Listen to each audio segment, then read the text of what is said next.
Good morning, students. In this video, we will talk about industrial policies of India. In the previous video, we talked about the meaning of industrial policies and its objective, where we learned that basically industrial policy is a set of standards and measures set by the government to evaluate the progress of manufacturing sectors that ultimately enhance economic growth and development of the country. The government takes measures to encourage and improve the competitiveness and capabilities of various firms. We also talked about the objective of industrial policies, where we learned that its objective is basically to maintain steady growth in productivity and to provide more employment opportunities. Apart from this, its objective also include utilization of available human resources optimally to attain international competitiveness and to transform India into a major partner and player in global arena. In this video, we will discuss about the industrial policies. There are the various industrial policies introduced by the government. So let's start with the first policy, that is the industrial policies of 1948. As we have already discussed, that it defined the broad contour of the policy delineating the role of state in industrial development, both as an entrepreneur and authority. It made clear that India is going to have a mixed economic model. Small scale industries and cottage industries were given importance. The government restricted foreign investment. It classified industries into four broad areas, that is strategic industries, basic or key industries, important industries and other industries. In strategic industries, that is the public industries, it included three industries in the central government in which the central government had monopoly. Strategic industries में basically public sector की industries उन्होंने रखी जिसमें तीन industries included थी और उसके ऊपर मोनोपोली था सेंट्रल गवर्नमेंट का. वो तीन इंडस्ट्रीज़ कौन कौन सी थी? Arm and ammunition, atomic energy, railway, transport. की इंडस्ट्रीज़ में पब्लिक कम प्राइवेट सेक्टर्स को इन्होंने रखा. इसमें 6 इंडस्ट्रीज़ इंक्लूडेड थी. कौन कौन सी थी? Coal, iron and steel, aircraft manufacturing, ship building, manufacture of telephone, telegram and wireless apparatus, mineral oil were designed as key industries or basic industry. 6 industries थी. कौन कौन सी? I will repeat it again. Coal, iron and steel, aircraft manufacturing, ship building, manufacture of telephone, telegram and wireless apparatus, mineral oil, etc. Mineral oil that were designed as key industries. These industries were to be set up by central government. However, the existing private sector industry were not allowed to continue. So in important industries, only private sector industries were included. It included 18 industries that were heavy chemicals, sugar, cotton, textile and woolen industries, cement, paper, salt, machine tools, fertilizers, rubber, air and sea transport, motor, tractor, electricity, etc. These industries continue to remain under private sector. However, the central government in consultation with state government had general control over them. ये जो industries थी ये private sector के ही control में थी, लेकिन जो central government और स्टेट गवर्नमेंट इन कंसल्टेशन इसको कंट्रोल कर सकते थे. बाकी है फोर्थ कैटेगरी है इसकी अदर इंडस्ट्री. उसमें private and cooperative sectors were included. All other industries which were not included in above mention 3 categories were left open for private sector. So the government restricted foreign investment. Here the government restricted foreign investment. Now let's talk about the industrial policies of 1956. IPR 1956. The government revised the first industrial policies of 1949 through the industrial policies of 1956.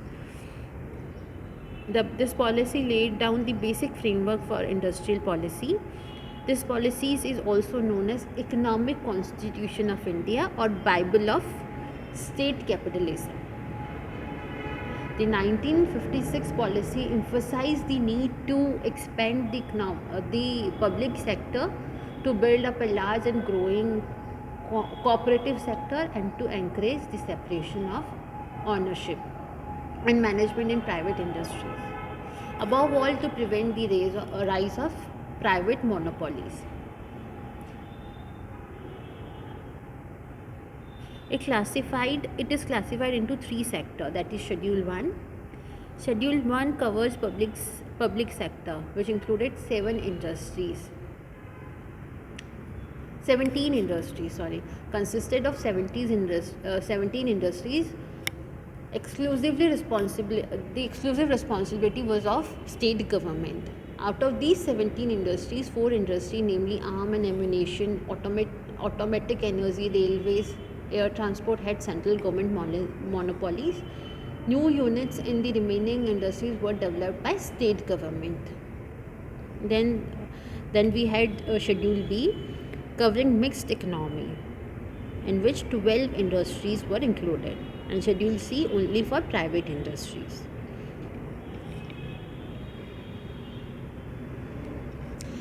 The industrial policies of 1949 stressed the importance of cottage and small industries for expanding employment and for wider decentralization of economic power and activity.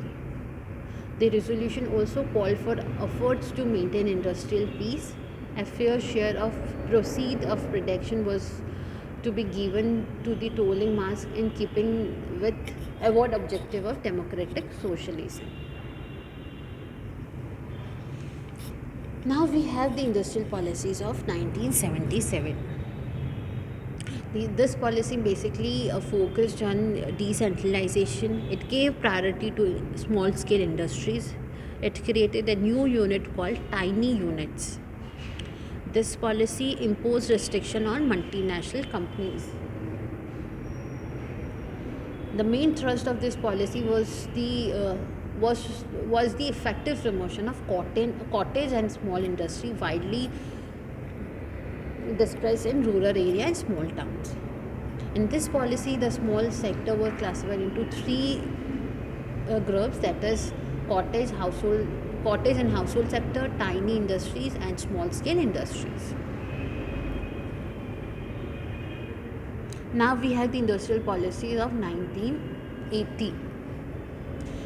The industrial policy of 1980 sought to promote the concept of economic federalism, to raise the efficiency of public sector and to reverse the trend of industrial production of past 3 years, and reaffirmed its faith in Monopolies and Restrictive Trade Practices Act. Foreign exchange regulation. Basically, the industry addressed the need of promoting competition in domestic market, modernization, selective liberalization, and technological upgradation. Due to this policy, the monopoly, restrictive trade, and foreign exchange trade were introduced.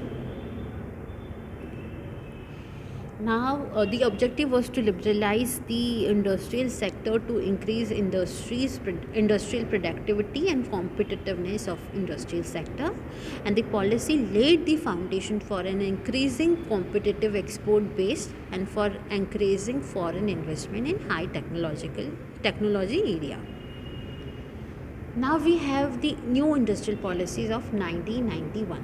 This is the most important policy. In this policy, the new policy of 1991 had the main objective of providing facility to market forces and to increase efficiency. Larger roles were provided by LPG model, that is liberalization, privatization, and globalization. Liberalization is basically reducing the control of government. Privatization is to increase the role and scope of private sector. Globalization means integration of Indian economy with world economy. The long-awaited liberalized industrial policy was announced by the Government of India in 1991 in the midst of severe economic instability in the country. The objective was to raise efficiency and accelerate economic growth.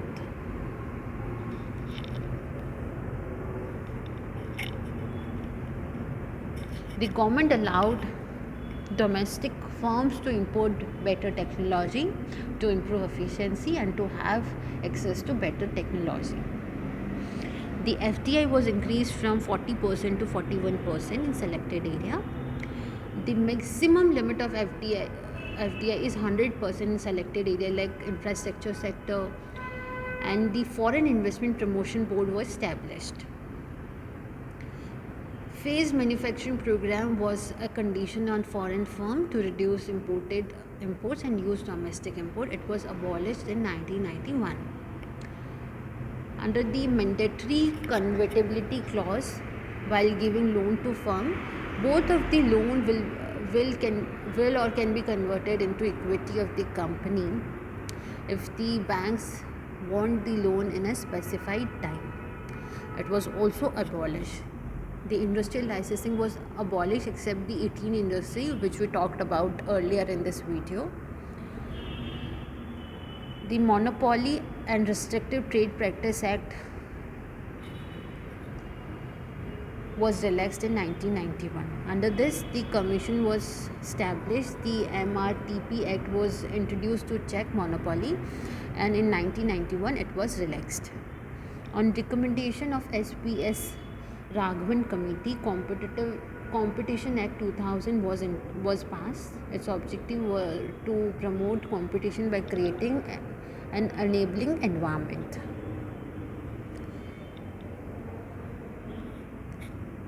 So to review the public sector under this new industry policy of 1998 are public sector investment, that is disinvestment of public sector. Deregulation industry reserved exclusively for public sector were reduced. Professionalism of management of PSUs. 6 PSUs to be referred to the board for industrial and financial restructuring. The scope of MOUs were strengthened. So this was about the industrial policy. If we talk about the limitation of industrial policies in India, so we can say that stagnation of manufacturing sector is one of the limitation. The industrial policy in India have failed to push manufacturing sector, whose contribution to GDP is stagnated at about 16% since 1991. Also, displacement of labor is also one of the limitation. That is the restructuring and modernization of industries as a sequel to new industrial policy led to displacement of labor. Apart from this, absence of incentive for raising efficiency, that all are the limitation of industrial policies in India. If we talk about the way forward, and then we can say that India now has more liberalized industrial policy regime, focusing on increased foreign investment and lesser regulation. India ranked 77 on World Bank Doing Business Report 2018. Reform related to insolvency regulation, that is the Bankruptcy and Insolvency Act 2017, and Goods and Service Act were impressive and will result in long-term gain for industrial sector. Also, campaigns such as Make in India, Stand Up India have helped to enhance the economic structure in the country. However, the electricity shortage and high price, credit constraint, high unit labor cost due to labor regulation, political interference and other regulatory burden continue to remain challenges for firm growth of industrial sector in India. So that's it for today. Thank you.